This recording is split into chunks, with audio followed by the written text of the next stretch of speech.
Pensemos en esto por un momento. Cada día, nuestra seguridad en la carretera depende de 4 aros de goma. Pero, seamos sinceros, ¿cuánto sabemos realmente sobre ellos? Son una de las piezas de tecnología más cruciales y al mismo tiempo más incomprendidas de cualquier vehículo. Bueno, pues hoy eso va a cambiar. Para entenderlo todo, vamos a empezar con una historia. Una que, fíjate, cambió el transporte para siempre. Y no arranca en una fábrica gigante ni en un laboratorio de alta tecnología, sino con algo mucho más cercano: la queja de un niño. Hay que situarse. Estamos en Belfast a finales del siglo XIX. Imagina esas calles, llenas de baches. Un ruido constante, sobre todo para cualquiera que se moviera sobre unas ruedas que eran completamente majizas. Pues bien, había un chaval de 9 años que estaba ya harto del traqueteo de su triciclo. No soportaba ese ruido constante de las ruedas golpeando el suelo.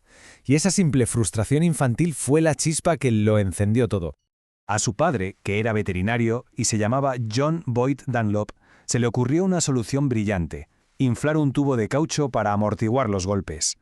Acababa de nacer el primer neumático con cámara de aire, y, sin él saberlo, la futura compañía Dunlop Tires. Claro, desde aquel primer invento hasta hoy, la cosa ha cambiado una barbaridad. Los neumáticos de ahora son increíblemente complejos, tanto que cada uno lleva escrito una especie de código secreto. Venga, que es hora de aprender a descifrarlo. Si le echamos un vistazo al lateral de un neumático, parece un lío de letras y números sin sentido, ¿verdad? Un auténtico jeroglífico. Pues nada de eso es al azar, ¿eh? Cada letra, cada número, nos está contando algo importante. Venga, vamos a desmenuzar el código. La P del principio nos dice que es para un turismo, un vehículo de pasajeros. El 195 es la anchura en milímetros. Fácil. El 55 es la altura del perfil, pero ojo, es un porcentaje de la anchura, o sea, el 55% de 195. La R significa que es de construcción radial, la más común.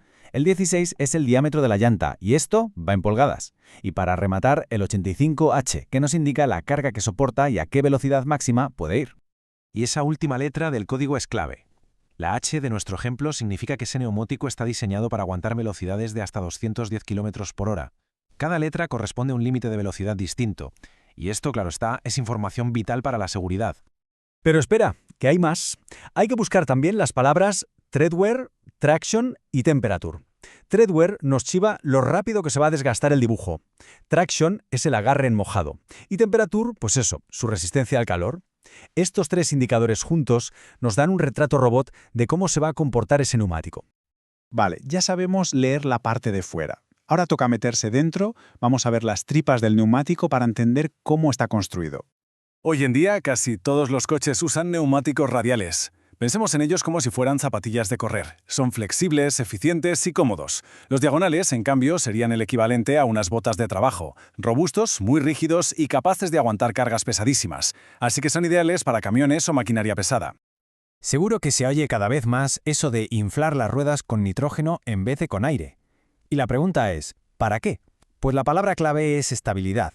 Las moléculas de nitrógeno son más grandes y secas. Esto significa que la presión se mantiene más constante con los cambios de temperatura, y además se reduce el riesgo de que la llanta se oxide por dentro. Pero vamos a aclarar un par de mitos, que los hay. A ver, el nitrógeno no hace magia. Los neumáticos van a seguir perdiendo presión, ¿vale? Lo que pasa es que lo hacen más despacio. Y eso de que perjudica el rendimiento, para nada. Al contrario, mantener una presión estable es una de las claves para conducir de forma más segura y eficiente. Saber leer su lenguaje y entender cómo son por dentro nos da mucho poder, pero nos lleva a una de las decisiones más importantes que hay que tomar: ¿cómo elegir el neumático correcto para cada estación del año? Esta es la pregunta del millón, sobre todo en zonas con climas que cambian mucho. ¿Es puro marketing o de verdad hay una diferencia real en cuanto a seguridad? La diferencia es pura química. La goma de los neumáticos de invierno está diseñada para mantenerse flexible cuando hace mucho frío, y por eso tienen mucho más agarre y frenan bastante mejor en frío, con nieve o con hielo. Los All Season, por otro lado, son una solución de compromiso. Van bien en climas moderados, pero no están especializados para condiciones extremas.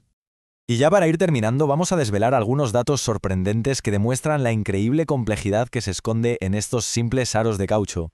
Atención al dato. Un solo neumático puede tener más de 200 componentes distintos. ¡200! No es solo goma, ¿eh? Llevan de todo. Distintos tipos de caucho, sí, pero también materiales como cobalto, titanio o incluso Kevlar para darle estructura y resistencia. Esta es buenísima. Cuesta imaginarlo, ¿verdad? Pero los primeros neumáticos eran blancos. Sí, el color natural del caucho. Pero el cambio a negro no fue por estética ni por limpieza, sino por un avance tecnológico brutal. El cambio a negro no fue una decisión estética. Al añadirle negro de carbón al caucho, se descubrió que la durabilidad se multiplicaba por 100. Y no solo eso, también ayudaba a disipar el calor de forma mucho más eficiente. Y esta cifra es para pensárselo dos veces. Entre un 20 y un 35% del combustible que gasta un coche se usa simplemente para vencer la resistencia de los neumáticos al rodar. Una auténtica pasada. Por eso, los fabricantes se dejan la piel en hacerlos cada vez más eficientes. Y terminamos con una de esas casualidades que cambian la historia. El proceso que hizo posible el caucho moderno, duradero y resistente, la vulcanización, se descubrió por pura chiripa. A Charles Goodyear se le cayó una mezcla de caucho y azufre en una estufa caliente. Y voilà. Desde la presión y el desgaste hasta esos códigos que hemos visto, los neumáticos nos están dando constantemente información vital. Después de este repaso, la pregunta que queda en el aire es, ¿vamos a empezar a prestarles la atención que se merecen?